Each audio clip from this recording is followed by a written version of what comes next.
And we're live. And as we're live, I'm going to forget that I moved my webcam from over here to over here. And so I'm going to talk to you a lot just looking off to the side today. I also have a fan going because I'm now on the second floor instead of in the basement.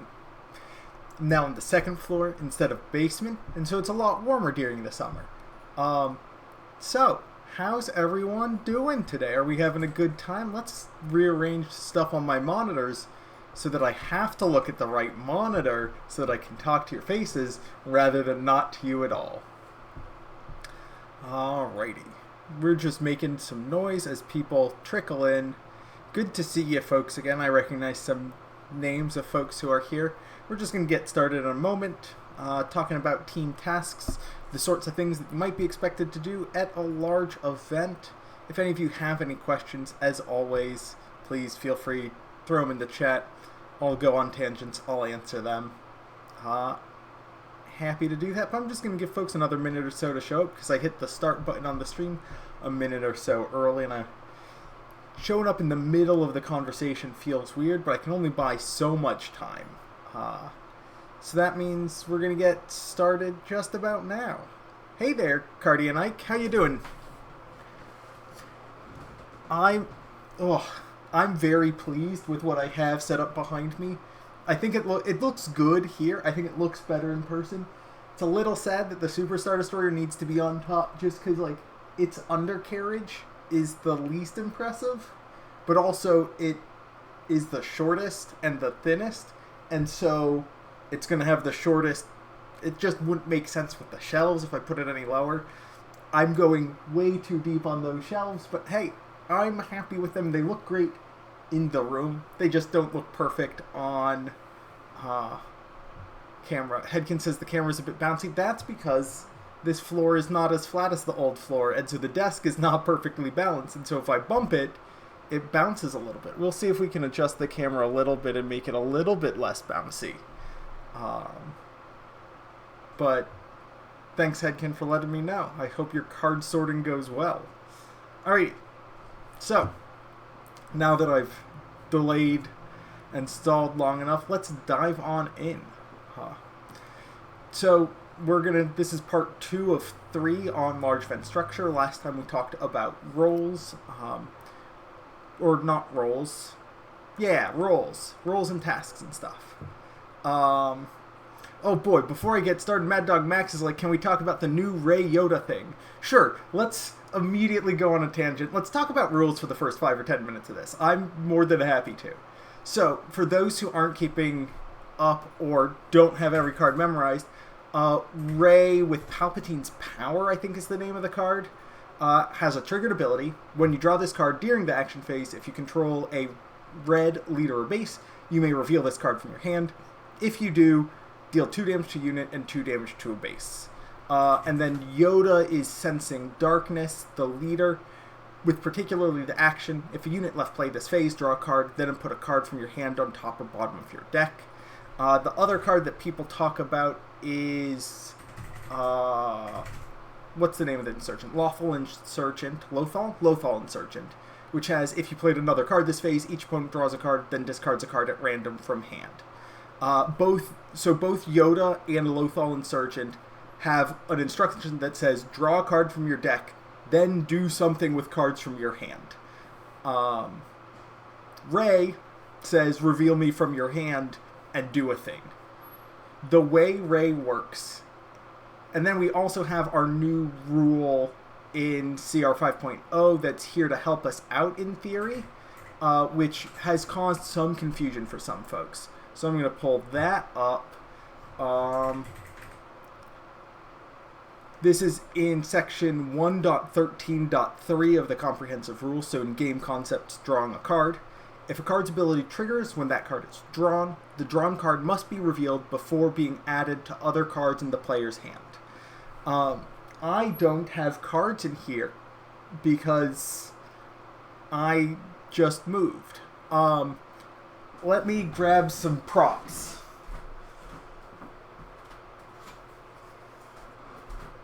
We're going to use these big old Nintendo cartridge boxes as my hand. So, I have a bunch of cards in my hand. I go to draw a card. Hey, look, it's Ray. It's actually Dark Souls, but we're going to pretend that this is Ray. If I put this in with my hand, my opponent no longer knows which card it is. As soon as it touches another card in this set of cards, as soon as it touches the physical hands, it is no longer public information or identifiable information. By keeping it off to the side, you're able to say this card is clearly still this physical object. Now, there's some weirdness, right? Because you reveal the card, you're like, hey, I drew this Ray, let me put it into my hand so I can finish resolving Yoda. It now joins your hand of 3 other cards. You resolve a card and you put a card on the bottom of the deck. Hey, I put Ray on the bottom of the deck. Now what happens? Well, I can't reveal Ray from the bottom of the deck because it says reveal from hand, so I cannot complete the you may portion of Ray's trigger, and so I do not get the if you do of revealing Ray and dealing 2 damage. Now, what happens if Breath of the Wild also happens to be a Ray? So, I draw, reveal that I have a Ray. Technically, it goes in my hand. Then, I put a card on the bottom of my deck, or with Lothal Insurgent, discard a card at random. Hey, it's that Ray I revealed. And then the set card says, or the trigger says, reveal a Ray from your hand. And you're like, I actually happen to have one of those. Can you reveal the old Ray, the Ray that was already in your hand? So, this is a weird one where rules and real life don't mesh perfectly.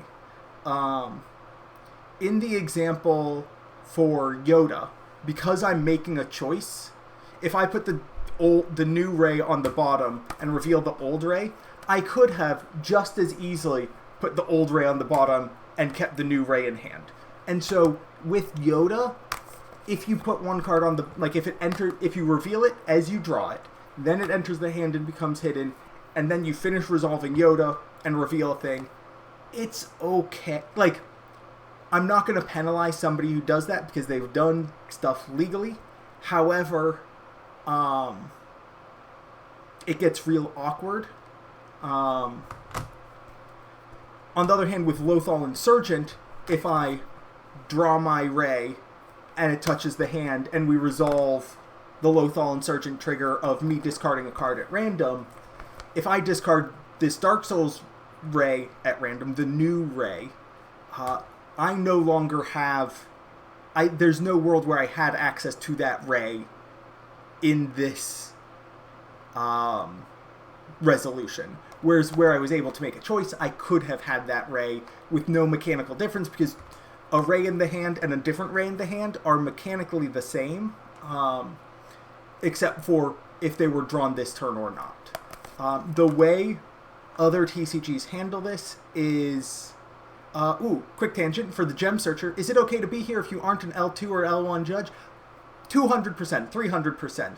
Everybody is welcome. Even if you don't play Star Wars Unlimited, even if you're not interested in becoming a judge, we would love to have you. If you're just here because you like looking at the Lego, or you want to become a better player and no interest in becoming a judge, love to have you. These are open to the community as a whole. I like teaching people. I like giving away education. That actually does bring me joy. So, with this Ray example, best practice is when you draw it, reveal it, and keep it revealed until the trigger resolves. Now, that can be difficult if you are trying to resolve the Lothal Insurgent, because you're now trying to pick a card at random, but you're keeping one of the faces of the cards revealed, and so it's a lot harder to just shuffle them up and say that one, because your opponent could just be like, that one says Ray in big bold letters, and the rest of them are the backs of sleeves, so I can't tell. My recommendation would be roll a die or figure out some other random method to determine what that extra card is.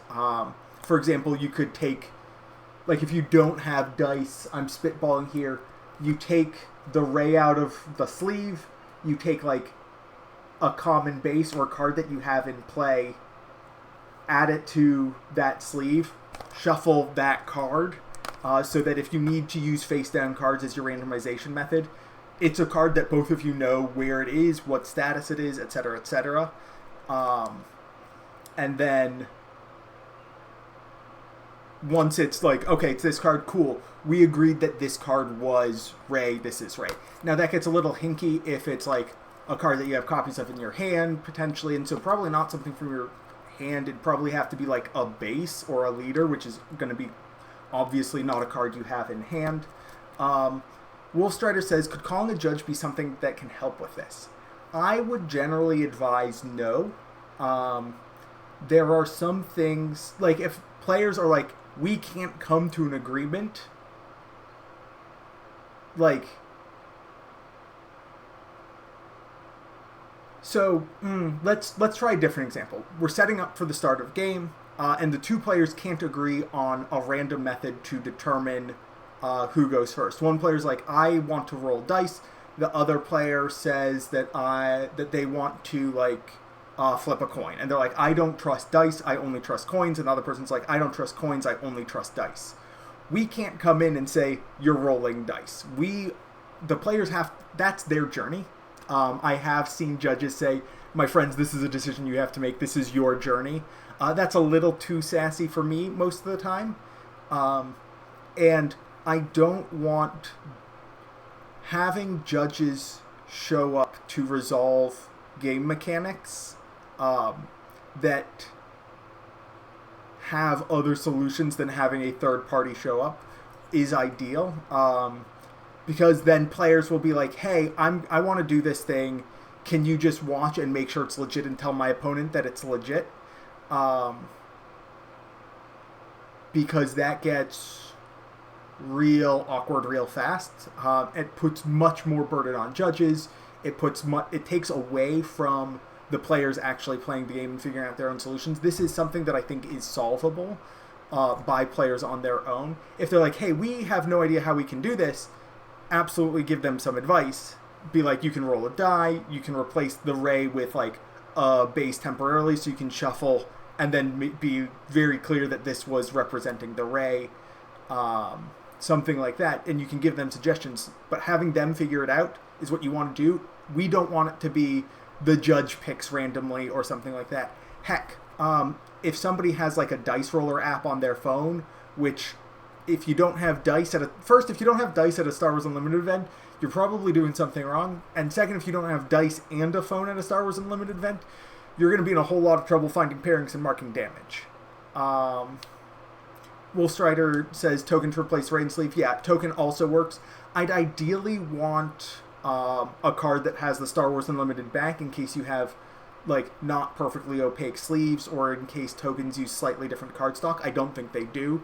I'm just a little pedantic about that, but 99.9% of the time, token and sleeve will absolutely be fine as a placeholder for Ray. And then when you're like, hey, that's the shield token, either the player's cheating and has a shield token in hand, or it's the Ray. It's going to be the Ray, because that would be a very gutsy cheat.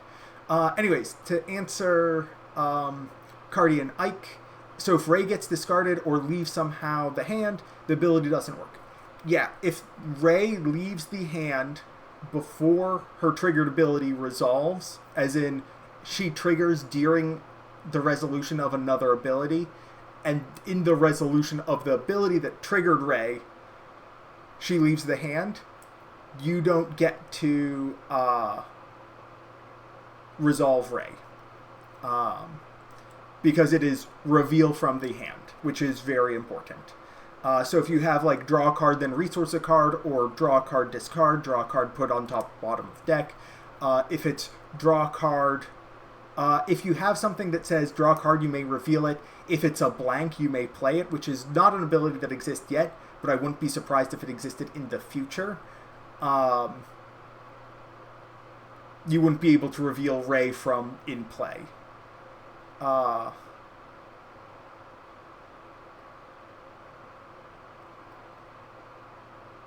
Alrighty.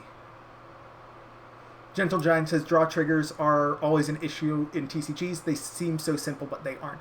They're simple 90% of the time. 95% of the time, even the player goes, draw, hey, look, it's a Ray. I'm going to deal 2 to you. Anyways, let's carry on. And then 5% of the time, somebody's like, hey, I made a deck out of Yodas and Lothal Insurgents just to mess with you. Loku asks what happened to the window in the ships. I moved. I changed locations and we're in a new location. And now I have a block of glare behind me because I have a window and I hate it. Wolfstrider says, now let's talk about Leader Yoda ability to draw and place a card on top of the deck. I mean, that's pretty straightforward, right? So back to our example. We have our hand. We draw a card. It's Ray. Revealed the Ray. We put card in hand. If we put the card in the hand and she's no longer revealed, and we put card back on top, if we put the Ray back on top, she can't be revealed. If we have another... I was using Breath of the Wild as Ray number 2. If we have another Ray in hand, theoretically, since you're making the choice, you could have just put the old Ray back and kept the new Ray in. So there's a world where players like, hey, I didn't reveal it the entire time. This is what happened. Am I allowed to do this? I would pretty much rule that under out-of-order sequencing and being like, this wasn't a technically legal series of events, but the outcome is legal, so this is okay. It doesn't change the outcome of the game in any substantive way. However, in the future, I recommend just leaving that card visible while you make the decision, and if you put it on top, put it on top. That way you don't accidentally mess up which one is which. So, any other questions about Ray and... Yeah, Wolfstrider says, aka don't muddy the hand. Yeah, if it's even better if you keep the card physically separate. But for something like Lothal Insurgent, you might need to mix it in. Because it does need to be selected randomly. And if you're like, hey, pick a card at random, this one's a Ray. If your opponent's, like, pointing at one and picking, that's not random. If they're rolling a die, that's more of a possibility. Gentle Giant says, am I implying that Game Genic is going to make Switch game size card sleeves? Are you saying Switch cartridge size card sleeves or Switch cartridge box size card sleeves? Because those are two very different sizes. And I can neither confirm nor deny. But maybe one of them. Who knows? Alright. Why not both? Manufacturing and SKU issues. You don't want to have too many SKUs on the market at the same time. We know this. We've covered this before. Alright. Unless I have any other questions on Ray, we're going to get back to today's topic. I said 5 or 10 minutes. I think we were about 10 minutes. Mad Dog Max asks, what are the chances the reveal wasn't meant for resolution as written? About as close to 0% as you can get. Pre-release, I'd already reached out to Ryan and been like, hey, I have questions about how this is going to work. And so I have some communication from FFG on Ray, and it is intended, keep the card in your hand if you want the trigger. If you don't care about the trigger, feel free to put it back. But this language is intended. Similarly, we got some pre-release clarification on Size Matters Not, which sets a card's printed power and HP to 5 and 5. This doesn't change the uniqueness rule. You can't throw Size Matters Not onto one Darth Vader, play another Darth Vader, and be like, one of them has 5 and 5 as base power and toughness, power and HP, and the other has 6 and 7. They're completely different units. Headkin says, can we get Ashlyn to put that language on the rules clarification page? So, I have that message in like half a line of a conversation I had with Ryan in a very informal way. We've submitted it as a formal clarification to FFG along with the other pending clarifications. And I want to get the answer to be a little bit more formal than no, that doesn't work, or yeah, that works, or whatever it is that Ryan had as the answer, because we were talking in context. And so I want to, for clarifications, I want to have a source rather than being like, Jonah and Ashlyn say so, because that's That's not great. Saying FFG says so carries a lot more weight. But yeah, that works. Or, yeah, that's how that works, I think is the exact language. Isn't the most substantive clarification. So we're going to just wait a little bit on a more substantive one. Ryan is aware that when he releases a new set of rules, people are going to have a new set of questions. And so he's been primed to accept our questions about Size Matters Not and Ray, and this also means we're going to clear up a couple questions from Jump to Lightspeed for rules, and ideally we have those in the next week or so. If we don't have them, I'm confident we'll have them before Galactics, and if not before Galactics, I'm going to make sure to express to the community, and particularly the judges at Galactics, this is how these cards work. We have confirmation on this from FFG, it's just not a broader public confirmation at this point in time. Alrighty, 20 minutes in. Now we start the lesson? I'll give it a second for any more questions.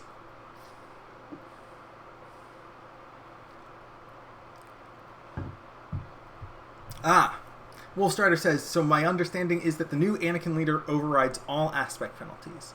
Yep, his ability overrides all aspect penalties on non-units that you play with that ability. And so if you're playing Heroic Green with him, and you play a villainous red event, you ignore all the aspect penalties and it just has its base price. So yeah, he clears all aspect penalties, not just the villainy penalty. Gentle Giant 303 says, which LEGO Star Destroyer is your favorite and why? I mean, so there's a lot of them. There are a bunch of playscale ones. There's a Venator. There's at least 3 playscale Star Destroyers and a light cruiser, which isn't a Star Destroyer, but I'm lumping it in there anyway. There are 2 UCS Star Destroyers, 1 UCS Super Star Destroyer, 1 UCS Venator class Star Destroyer, plus there's the Acclamator class Starship series, like MIDI scale Star Destroyer, plus you have... Actually, no, I have my answer. My favorite LEGO class, LEGO Star Destroyer is... I don't think you can see it on camera. We're going to adjust the camera. This is important stuff, folks. This is important educational content. Up there on the Super Star Destroyer, there is a scale Star Destroyer, and I love those little Star Destroyers. I also love the scale Super Star Destroyer on the Death Star 2, just because those bring me joy. Those little scale models bring me joy, because I have a Tantive 4 to Star Destroyer to Super Star Destroyer, and Super Star Destroyer to Death Star 2. And just having that series of stuff is really sick. Wolfstrider says Star Wars LEGO crossover and Star Wars Unlimited. I know that there are people on the Star Wars Unlimited team who like LEGO Star Wars a lot. I have no information other than that, just chatting to people about my fascination.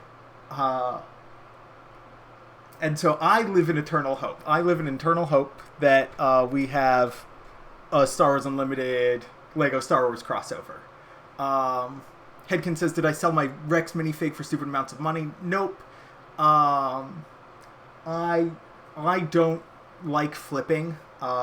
Like selling promos or selling like parts of kits. The Rex just isn't there because it's in some other box somewhere in this building. Mad Dog Max says, are you going to get any cards signed at Galactics? Probably not. I'm probably going to be a little bit busy running around doing things. I might sign some cards at Galactics. If you bring cards to me, I'll absolutely sign them and give you a weird look as to why you want me to sign them. But I've had people ask me to sign cards before, and it's fun to sign cards for folks. Gentle Giant 303 says, has anyone ever told you that you are a massive nerd? Many, many times. Gentle Giant also says, we need a Darth Jar Jar leader. We have the Darth Jar Jar Lego minifig, so we're getting closer and closer to that reality. Mad Dog, which ones are your favorite? Are you talking to me about my Star Destroyers? Are you talking about cards or what? Also, like, oh my god, I love these tangents. Look, this lesson is going to be pretty fast, I think. I don't think there are going to be a lot of questions about these tasks. Oh, my favorite cards? I mean, I treasure my Fennec because she was the first showcase I opened. One of my friends gifted me a Hyperfoil Inspiring Mentor as thanks for all of the mentorship that I've given her over the years. So that's honestly probably my favorite card. That and like the judge promos for this judge program that I have gotten to distribute. I love every single one of them, even though like I wish the art was better in some cases, or like the card treatment was a little bit different. Like just being like, those are things that I help bring into the world, and I get to help people have fun with these.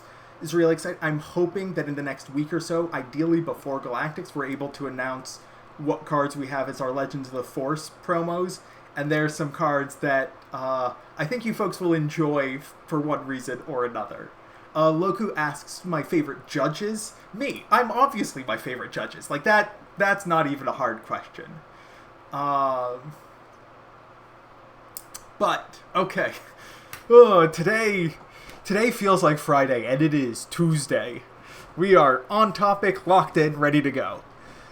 So, at a large event, there are a lot of tasks. The number of tasks you have increased the more your head judge likes to go on tangents and talk about other things. We're going to go over a bunch of these tasks. Not every event is going to have all of these tasks, and the details of each task may be specific to your head judge, to your tournament organizer, to your team lead. And a lot of these tasks, even though I have them as separate teams, might be combined into a single team. For example, the first two tasks I talk about are deck checks and managing deck lists. These days, generally one team manages both of those together because digital deck lists have made our lives so much easier. So, deck checks. This team's job is to inspect decks to make sure that they're legal for the event. This is primarily checking to make sure that there aren't marked cards and that the deck matches the deck list, making sure that people have remembered to de-sideboard appropriately for game one, haven't removed too many cards, that sort of thing. Decks should be picked up after the players presented their deck to their opponent, but before they draw their opening hand, as we discuss in the deck and deck list, or the deck checks lesson, which I want to say it's lesson 17. Yeah, look, I have a bullet point that even says that on my screen. I didn't have to remember it. The deck should be picked up with the sideboard, but kept separate. So you have the deck, you have the sideboard. Either have them face each other so it's very clear that they are two separate objects, or just keep them entirely separate. If there are different compartments in the deck box, great. If the sideboard is out of the deck box and the deck is in the deck box, great. One of the worst feelings you can have as a judge is you pick up their deck and their sideboard and you slam them together. You start sorting and you're like, wait a second, I have 60 cards here. I put their sideboard in with their deck. I don't know, like if it's pre-game one, I presume that they didn't fail the D-sideboard, so I should just fix this for them. Or it's like going into game two, I have ruined their sideboard plan and they're going to need to sideboard again. So just make sure to keep the deck and sideboard separate. If the deck check occurs between games 1 and 2, but after decks have been presented, their sideboard or their main deck composition has changed because they may have sided stuff out. You want to maintain those changes. It does make the sorting a little bit weirder because you have cards that are in the main and side in that pile. But you just want to make it so that they don't have to go through that process again.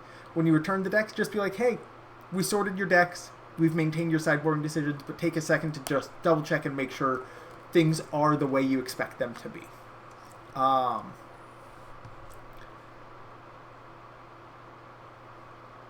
see. Oh, Gentle Giant brings up that it's crazy to think we used to count every deck list during round one. So yeah, let's talk about deck lists for a second. So at limited events, if you do a draft or sealed event, if you choose to run it at competitive, that would be, or you're running an event where you're not using Melee for deck lists and you have folks submitting paper deck lists, you're going to need to collect those paper deck lists. And we used to run events with thousands of players, each who had their own paper deck list. and then there would just be a team dedicated to making sure those 2,000 sheets of paper stayed in a reasonable order for 2 days straight. And that you could find whatever sheet of paper you needed in like 10 seconds. Also, some folks had, as just a basic verification, they had judges sit down and count how many cards were on each deck list to make sure that there was a legal number of cards in every deck list. So no more than 15 in the side, this was for Magic, so no more than 15 in the side, 60 main. It would have been counting 50 and 10 for Star Wars.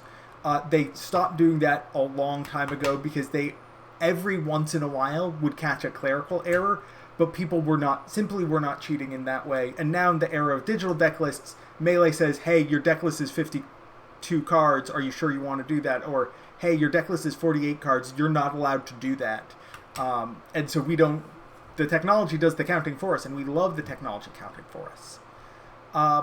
The other responsibility of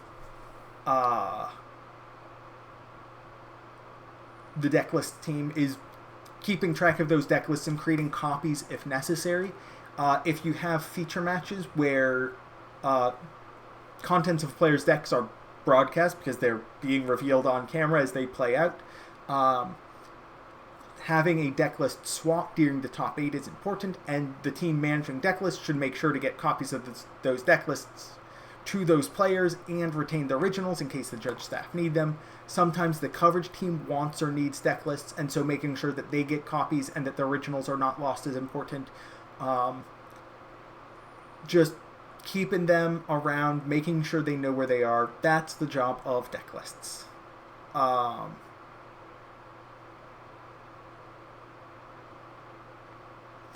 Alrighty. Next task, end of round.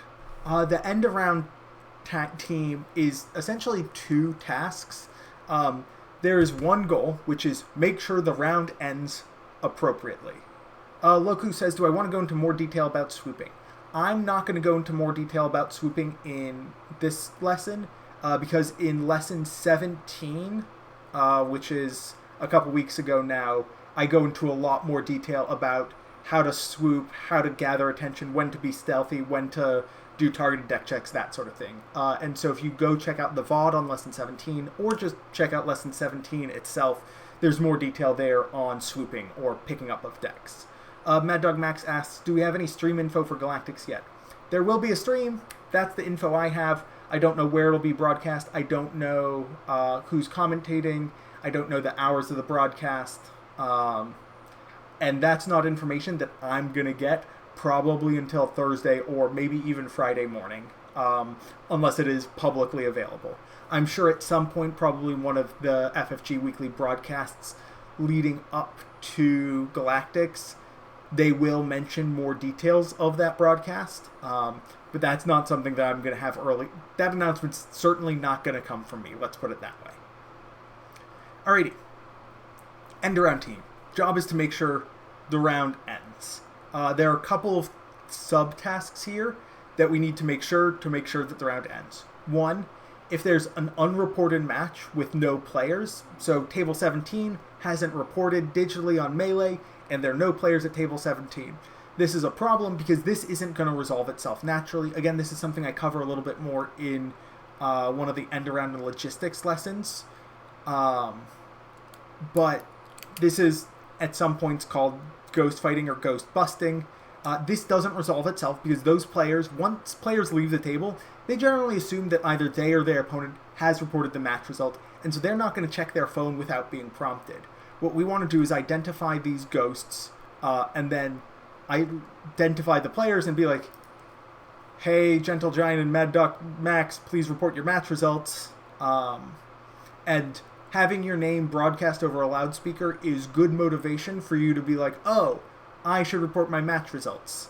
At smaller events, or even at larger events when you start to get to know members of the community, you can be like, oh, you again.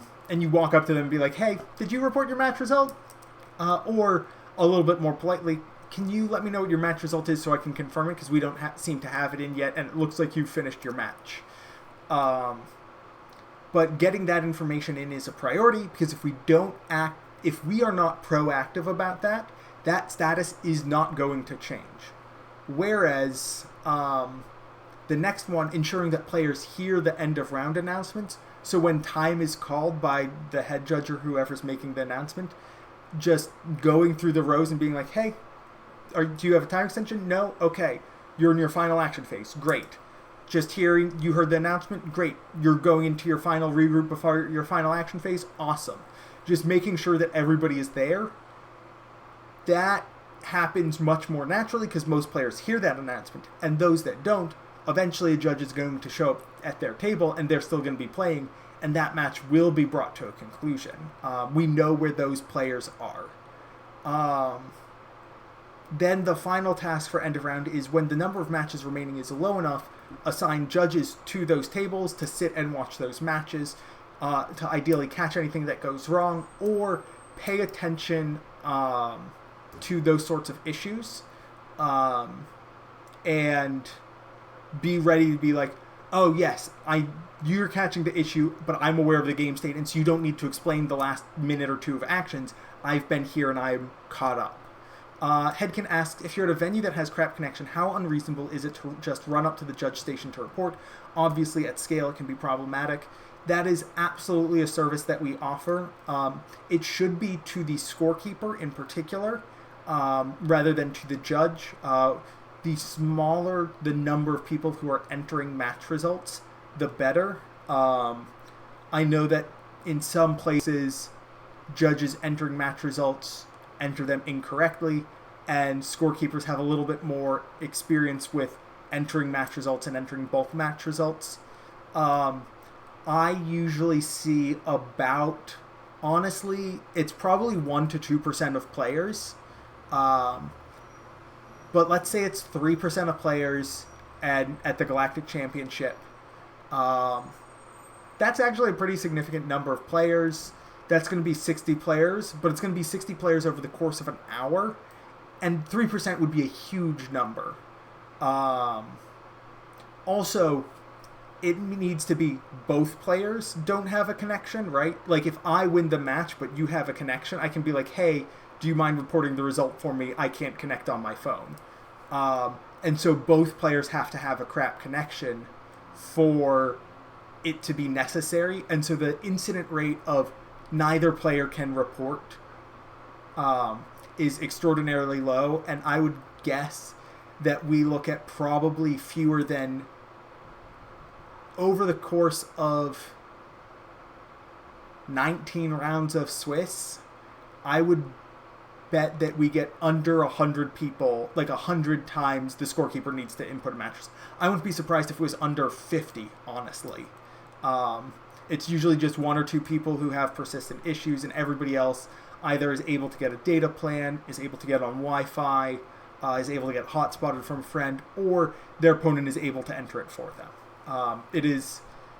It's definitely a real thing, but it's also entirely appropriate to go up to the scorekeeper and be like, hey, I can't connect, my opponent wasn't able to connect, can you please put in my match result?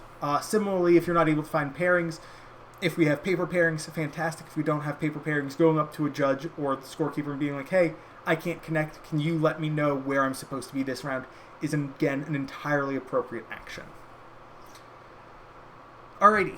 The next task has 2 names, either stage or start of round. This is because at the start of the round, you're at the stage. You'll note that a lot of these names for tasks make a lot of sense. Deck checks decks. Deck lists manages deck lists. End around manages the end around. Start around stage starts the round at the stage. This is primarily for if a match report or match result is reported incorrectly, we're able to address that quickly. Most frequently, let's say I'm playing Gentle Giant 303, and I erroneously put in that I win, because obviously I do not beat Gentle Giant. At the beginning of the next round, I'm like, wait a second, last round I was at table 50, now I'm at table 40. My table number should have gone down because I lost. This is weird. I go up to the scorekeeper and be like, hey, I'm pretty sure my match result was input incorrectly. I made a mistake. What do we do here? If it's just we put in the mistake backwards, the scorekeeper can take those 2 matches, break them apart, and assign Gentle Giant to play against the person I was paired against, and me to play against the person Gentle Giant was paired against.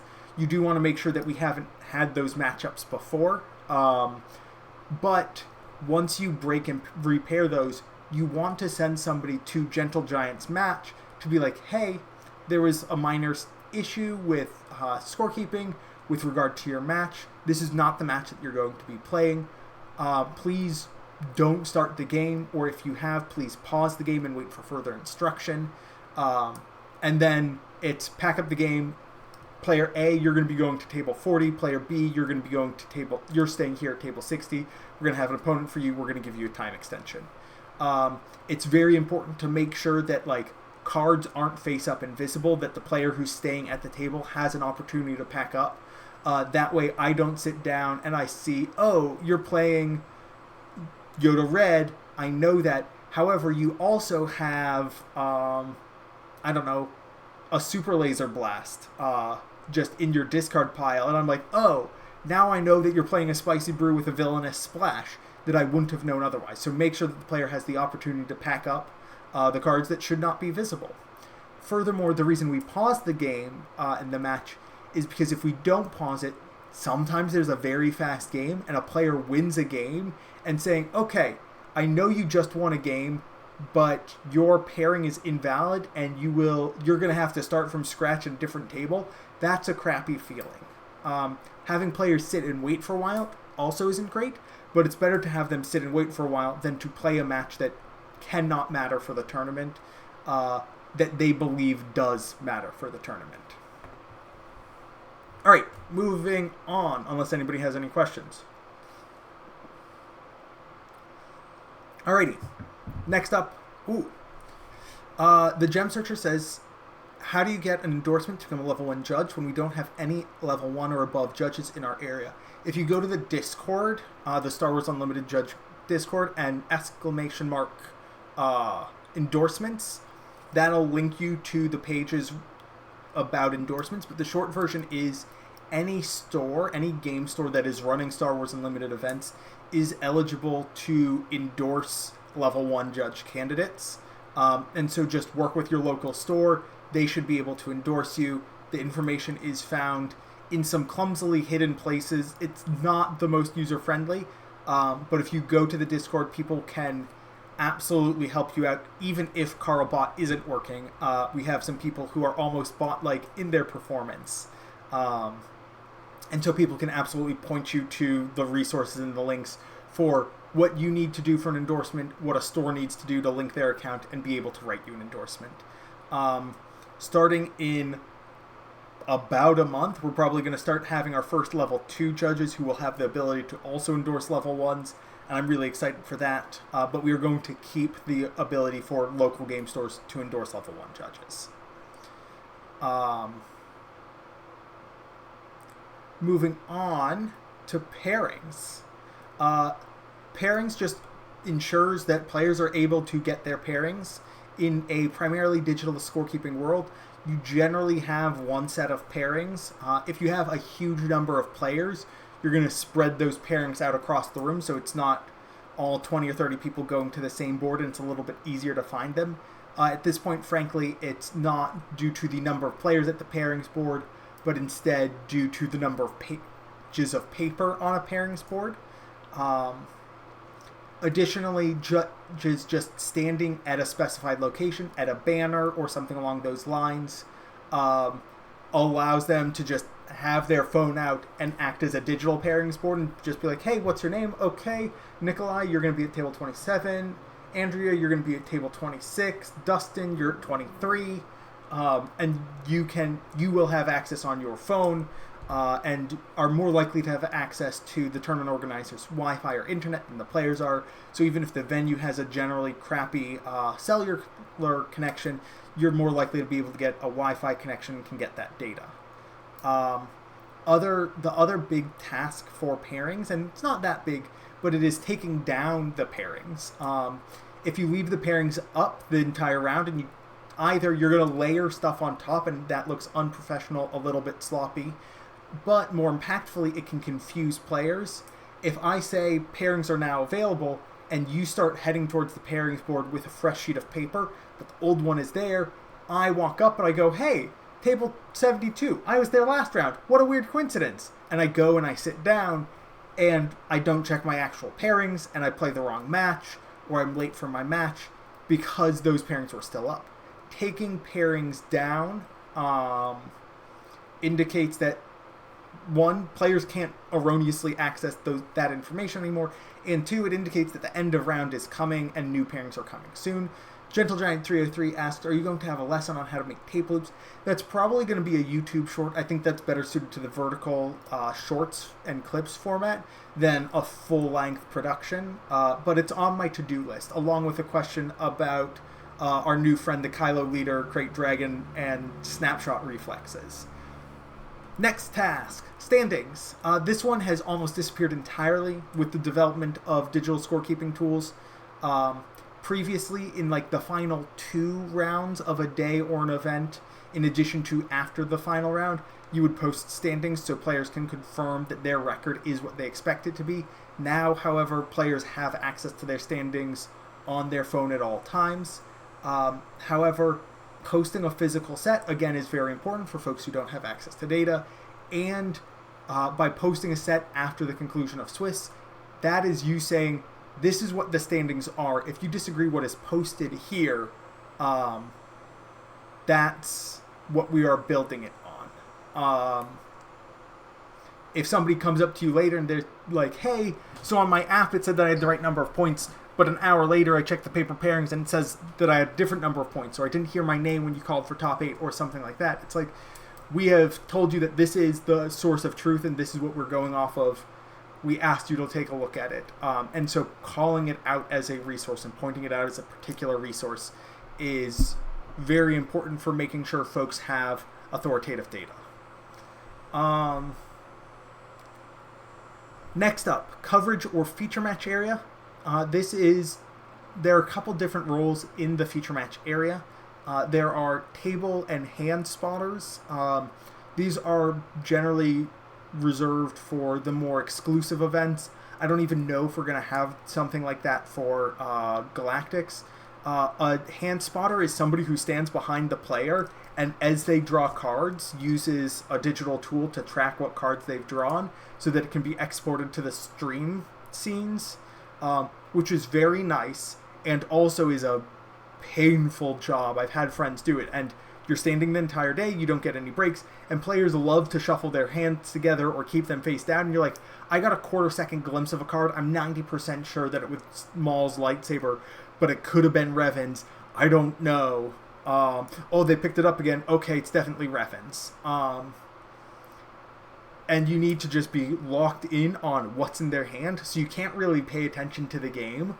The other job in that vein is spotter. This is making sure that players have appropriate tokens, dice, that are stream legible. You'll see many streams use very large dice with very large clear pips or very large clear numbers because those are very readable on the camera. They're probably a little bit more awkward for the players to handle, but it's better for the TV show that they're producing.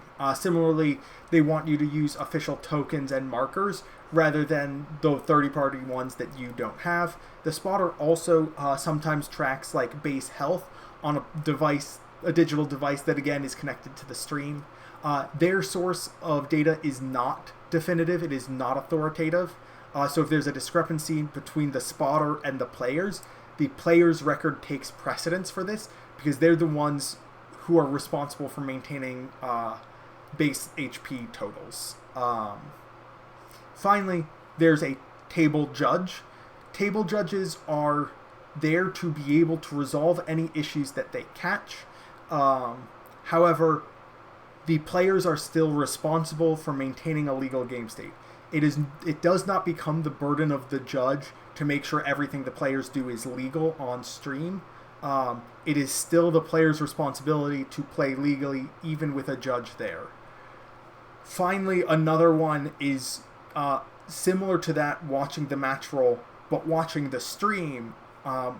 on live broadcast, watching Twitch chat, so that if Twitch chat catches something, or being in like a Discord or Slack channel with the commentators and production team, so that if they notice an issue, they can alert a judge directly.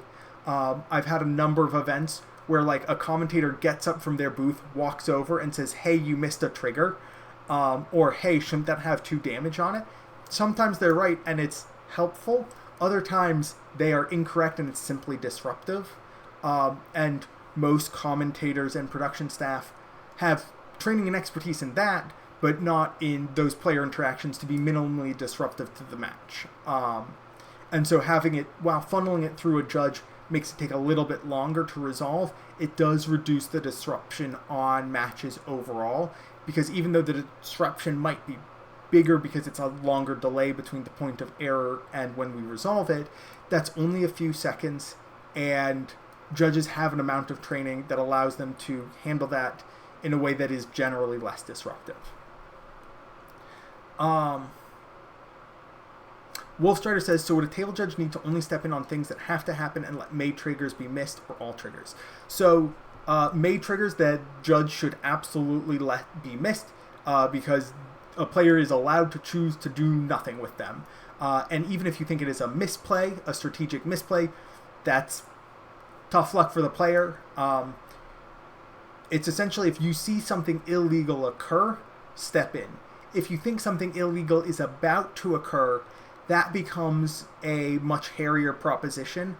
For example, if a player has 1 card in hand, let's say it is a Crate Dragon, and they only have 8 resources in play, and they start exhausting resources, you can tell that you can be almost certain that they are about to cast Crate Dragon.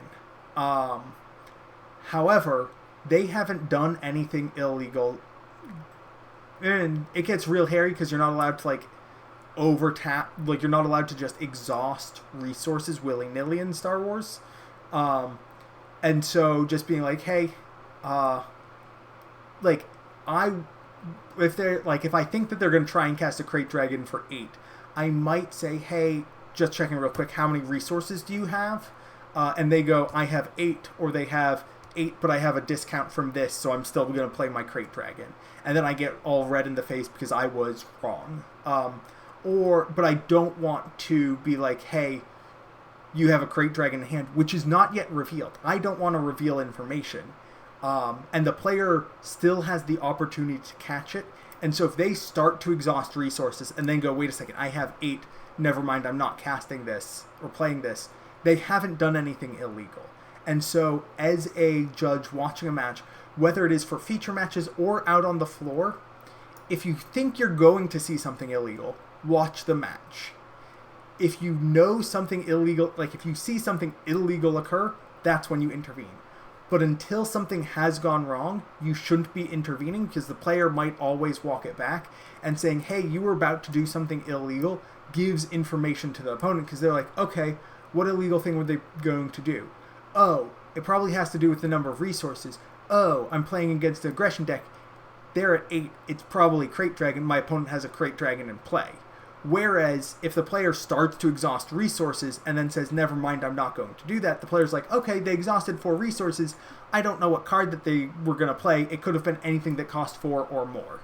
Now, if they go so far as to go, exhaust, Crate Dragon, oh wait, I need to bring that back, that's fine. But again, we're not the ones who are providing that outside information, it's the player's own misplay and breaking the game rules that provided that information to their opponent, which is a lot more, that's a much more comfortable state for us as judges, because we don't want to be interfering with the natural outcome of the match. Alright, next task. It's clock. Again, this is a relatively straightforward one. A lot of digital scorekeeping tools have built-in clocks. There are also some really nice tools for synced clocks, and so you can, there's a tool where you can just press go on your phone and it'll show up on however many monitors you want elsewhere. It's essentially just it generates a procedural URL, and anywhere that goes there sees the same clock, and anybody who has permissions can change that clock. And it's such a nice tool to be able to start multiple clocks at the same time, especially as I say, welcome to round 1, you have 55 minutes, please begin. And I just get it right on the second as I say to begin. Alrighty. Next task, the floor team. The floor team's job is to answer calls and be on the floor. The other part of the floor team's responsibility is making sure that judges are physically distributed well across the event. Sometimes this is done by assigning zones to teams. Like, deck checks, you're going to take this area right in front of the stage. End around, you're going to be in the back half. And pairings, you're going to be in the middle. And so folks know they just stay in that area. And now, if you see a call outside of your area and nobody's taking it, you take that call, of course. But then you return to your area. And this helps ensure that you have relatively even numbers of judges across the entire tournament. However, when, say, the pairings team goes on break, you now suddenly have a massive gap in the middle of your event that doesn't have any judges, and so you need to reallocate judges. This is why many head judges also just have a loose system of spread out through the event. We trust you to know where needs judges. And floor team, if you notice that a part of an event is either particularly understaffed or particularly overstaffed, break up clumps or ask judges to have conversations in different areas of the room. Very frequently, judges slowly over the course of the day drip towards the stage and the lower table numbers just naturally because a lot more action happens there. You're spending a lot of time going back to the stage, whether it be for deck checks or end around or some other task. You spend more time near the stage, and so you naturally move closer to the stage because it's just efficient, and so you're farther away from the tail end of the event. Furthermore, at the tail end of the event, you get fewer calls because players are a little bit more relaxed. A lot of those players have already been eliminated. You do sometimes get very intense calls in the last few rows because those are players who, if they lose this game, no longer are eligible for contention, prizes, etc., and so they are riding on a knife's edge and can sometimes have just a little bit of stress built up, and they release that in your general direction. Not at you, but they're just like very frustrated with their opponent or the way they have been playing, and they can sometimes express that verbally or just like, so they talk a little bit louder, talk a little bit faster. Maybe they get up and just clutch their head. I've seen players emote in all sorts of ways. Next team is a breaks team. This team's job is to explicitly cover another team when that team is on break. Sometimes you do breaks within teams. Sometimes you schedule it so the team isn't on break when their task is happening, so they're able to hold on to it. But frequently, breaks handles like deck checks for a round, end around the next round, pairings the next round, then deck checks again, then end around again, and then pairings again. It is, as Loku says, breaks team, best team. It is one of the most fun teams because you just get a little bit of everything. You're not doing the same thing throughout the day, and so you're just adapting and you don't fall into a routine. A similar team to breaks team is the flex team. The flex team, some might say, is a glorified floor team, as their default role, like everybody else, is be on the floor. But if there's a team or task that needs special attention, you have a team that you've pre-built to be folks who are experts or have the flexibility enough to move to any portion of the event, and you don't have to think, oh, would this person be a good fit on sides? Would they be a good fit for competitive events? Do they understand deck checks? Do they understand coverage? Do they understand end around? It's like, no, these people know events. I can just send this team. They will plug that gap. The problem will be solved, and they'll come back 20 minutes later, and I'll send them out on another mission.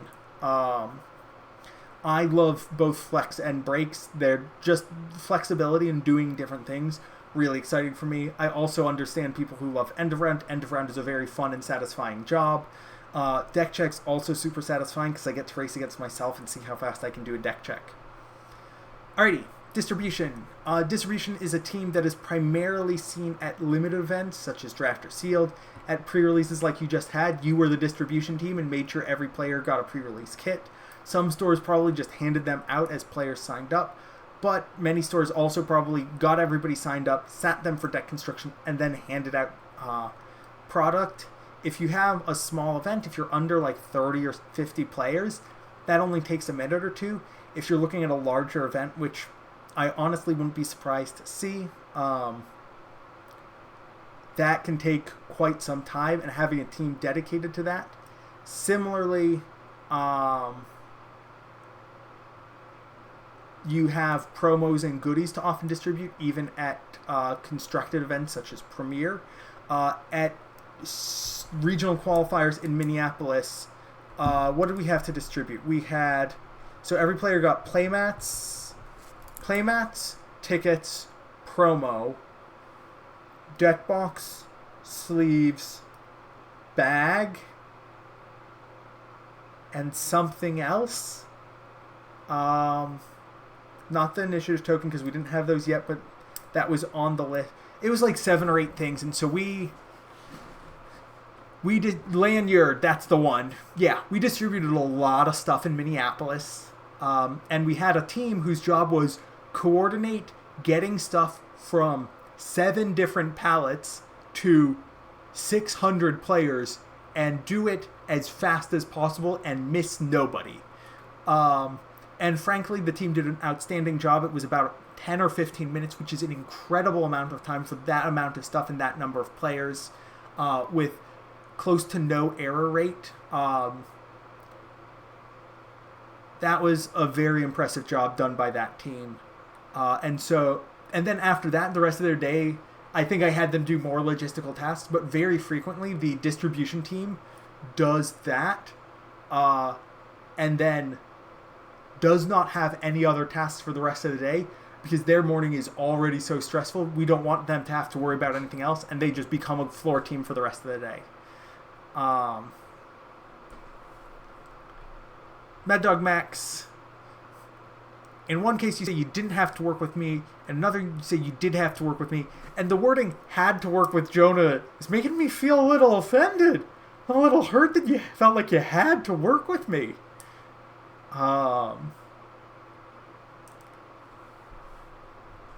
Okay, more tasks. Side events has several different tasks. You have on-demand tasks. On-demand tasks can be incredibly hectic. Oh, well, Gentle Giant's always mean to me, and so I can just, ignore Gentle Giant being mean to me. You, on the other hand, Mad Dog, you're nice. I like you.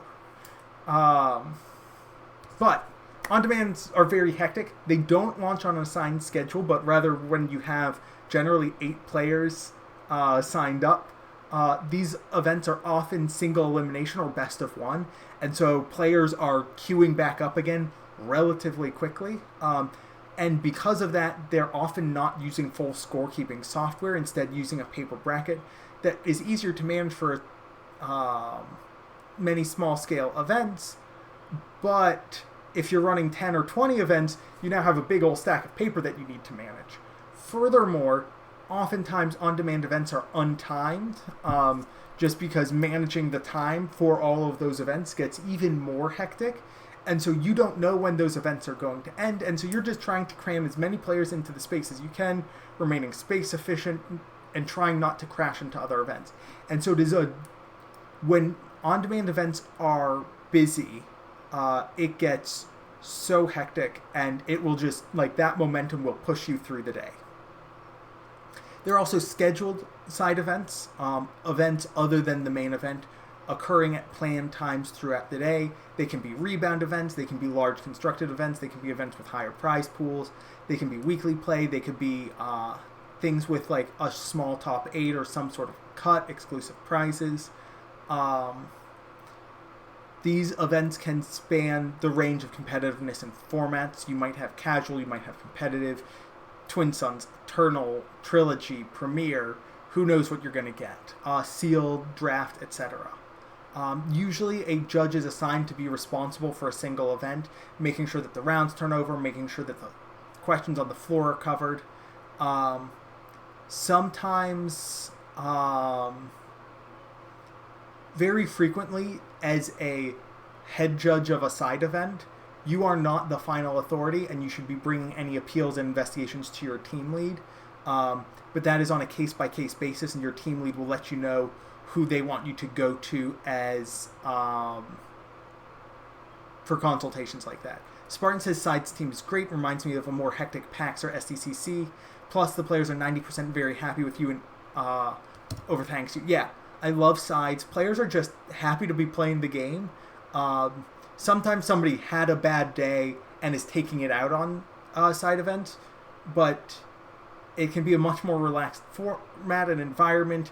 It's much easier to have conversations with players and just become closer to the player community, whereas things are a little bit more rigid and regimented on the competitive sides of things. There's less players and judges talking.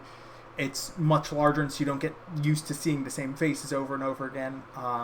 Side events are great. I love side events. Also on side events, we have a kickstart team or a launch team. This is a team dedicated to scheduled side events, and their job is to simply make sure that the events start on time. And so they'll coordinate with the side's lead and the scorekeeper to determine what space is available and where they want to put the event. If, for example, you have a bunch of side events and a bunch of on-demands, and you have 20 contiguous seats and then 80 contiguous seats, and you have a 15-player event, you want to jam them into that 20-player area because you know that you have a premier event, and throughout the weekend, premier has been no smaller than 60 players, and so you're going to need that larger space.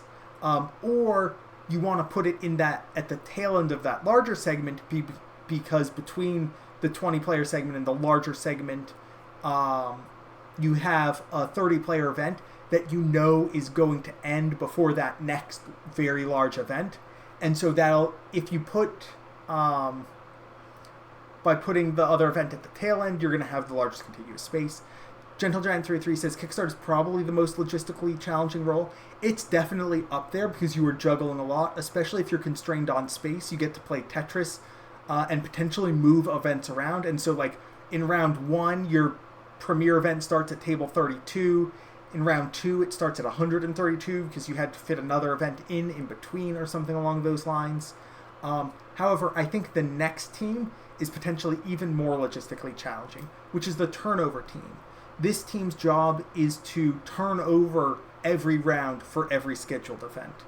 This means that the Kickstart team just focuses on launching events. The floor team for sides just focuses on answering judge calls and having a constant presence out on the floor. One of the challenges with having a dedicated judge and being like, okay, Gentle Giant, you're in charge. Also, sorry for picking on you, but you're a name I recognize and the most recent chatter, and so I pick on you when I need a name. But you're in charge of this individual event. But let's say you have a question you need to go ask your team lead in order to get prizing, or you need to go to the stage to get prize tickets to distribute or promo packs to distribute. If you leave your event, there's now nobody watching your event. With a distributed team of Kickstart, Turnover, and Floor, there's always somebody there. Because there are judges who are dedicated to the floor, and if an issue comes up, they know that somebody's going to be coming by soon enough to be like, hey, when's turnover for this event? Or they'll be able to connect with another floor judge and be like, hey, I need to step off the floor for a moment to ask a question. Can you keep an eye on this area for me for a moment? So Kickstart is logistically complicated because at some of the largest events, I've seen upwards of 20 or 25, maybe even 30 events launch over the course of the day. You're launching an event every 20 or 30 minutes for 10 or 12 hours throughout the entire day, sometimes 2 at the same time. You need to find space for all of them. You need to make sure that you have the product for them. You make sure you communicate that to the judges, to the scorekeeper, and to the players. You make the announcements for that, and by the time you've done that all, you have 5 minutes until the next event starts, and it's just go, go, go, go, go. Turnover, on the other hand, has to turn over all of those events simultaneously. With Kickstart, you're generally only launching one event, sometimes 2 at the same time. However, if, say, at 10 o'clock you launch 2 events, at 11 o'clock you launch 2 events, and at noon you launch 2 events, at 1 o'clock, the 11 o'clock event is going into round 3, then you have a pair going into round 2 and some going into round 1 or whatever it is. Like, you'll have upwards of 6 events or even 8 events that need to be turned over simultaneously, and juggling all of that can get pretty hectic. Those are the key roles that you're going to see at most large events, or the tasks that you're going to see at those large events. They're not necessarily going to have full dedicated teams. There are a bunch of other tasks and roles that I didn't include in these lessons because they are either different labels for the same task. Like, area lead or area manager is often like sides lead. And just being like, I'm just going to copy and paste this and just repeat my words didn't seem to be super valuable. There's also some tournament organizers who do things in particular ways and have special teams for special events. Some folks like running demos, and so having demos as a task is different, that sort of thing. But with that, unless anybody has any questions, I think that about wraps us up for today. As a reminder, tomorrow at 6:30 Eastern, which will be about, so in 24 hours and 20 minutes, I believe is the scheduled start time for the Head Judge Team live broadcast for the Galactic Championship. Myself, Ben Petrilla, Amanda Coots, Seth Arar, and Ward Warren are head judges for the Galactic Championship. We're going to just get together and just have a good old Q&A. We do have, let me see if I can pull up the link in the Discord. If you have any questions that you want to ask us, you can go ahead and go to this link, drop questions in here, and I won't respond to them. I'll bring them up during the broadcast tomorrow. Gentle Giant asks, how do I feel about cascading repairs? I love them. I don't want them to do them, but I love them. It's just so satisfying to make all the pieces fall in place. Working with a scorekeeper who knows what they're doing, who's just like, I need you to stop tables 3, 27, 54, 92, and 186, and bring me players X, Y, Z, D. I don't know why we went to D there, but hey. And I'm like, great, I'm going to grab 3 people. You go to this table, get this player, this table, this player, this table, this player. I'm going to go to that table, get that player. We're going to bring them up. We're going to get this fixed, and we're going to get players back to playing the game. I love doing that. Unfortunately, with digital scorekeeping, the number of misreported match results has dropped dramatically, and so this doesn't happen anymore. They keep on taking away things that I love from me. I used to love sorting match slips, and now that's gone. I used to love running end of round on a clipboard. Now I have to use a phone. They just don't want me to have fun at events anymore. This is a joke. I have so much fun at events. Headkin asks, when is the Scorekeeper elective coming out? That is a work in progress. I'm working with the team at Melee to see if they have any neat tips and tricks that can improve those lessons. I'd also be juggling them with the L2 lessons. I think it's going to probably be sometime in August when I'm going to push on them for a little bit and be like, hey, can you get any final comments on these to me so I can start pushing them out. But after 2, before 3, I think is the plan. Spartan 5732, can't wait to see you in Vegas. Have a good day. Right back at you. I'm very excited to see everybody in Vegas. I'm more than happy to sit down and chat with folks at the meetup Thursday night and throughout the weekend. If you see me, even if I look busy, please feel free to come up and be like, hello. More than happy to triage. If I'm talking about what Lego sets I think are cool, I'll stop the conversation to talk to somebody. If I'm in the middle of an investigation or appeal, I'll be like, hey, I'm in the middle of investigation or appeal. I'll be able to get back to you in 5 or 10 minutes. Find me by the stage at some point. Mad Dog Max says, I'll definitely talk about books. I will definitely talk about books, yes. Loku says, scorekeeping is hard to teach without hands-on practice. I agree. One of the things that I want to do is teach people how to build their own tournament organizer on Melee and then build some exercises. I want to work with the Melee team to be like, hey, can I create broken tournaments so that people can hit an import button, get that broken tournament, and be like, okay, this is the issue, can you fix it? And just let folks let people poke around, see if they can fix it, and just learn through that practical experience.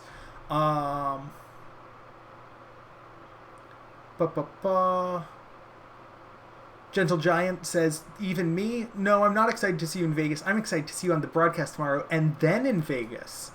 Headkin, you do talk a lot, okay? You do talk a lot. I have numbers to back it up. I can go on to Discord stats and be like, how many messages has Headkin sent? And it'll just say a lot. And on that lovely confrontational note, I'm gonna disappear and start responding to some emails and get caught up on things. I'll see you folks tomorrow, and then on Friday for the live broadcast on Lesson 26, which is going to be covering escalations and consultations. And then back on Tuesday again for the next one. I'll see y'all later. Bye-bye.